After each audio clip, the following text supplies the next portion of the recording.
Hey guys, what's going on?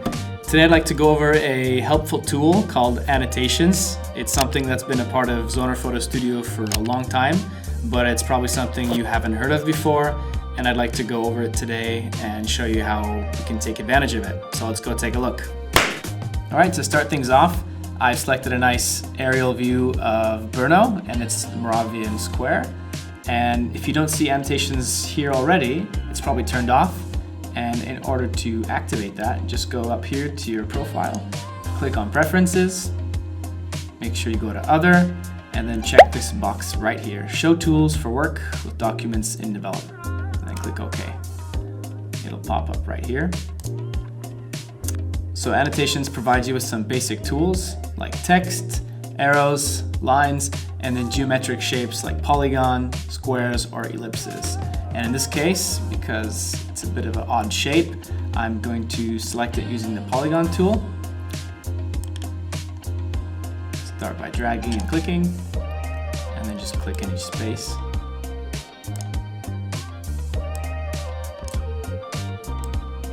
Okay, I can also change to reveal the insides.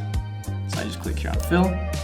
I can also change the outline color, for example, to white,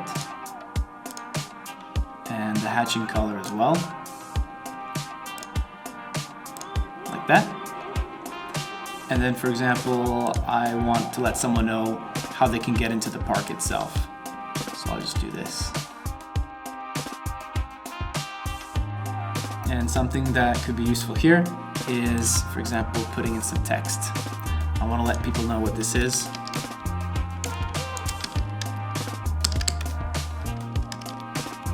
There we go. And you can also change font size, different styles or colors here if you want as well.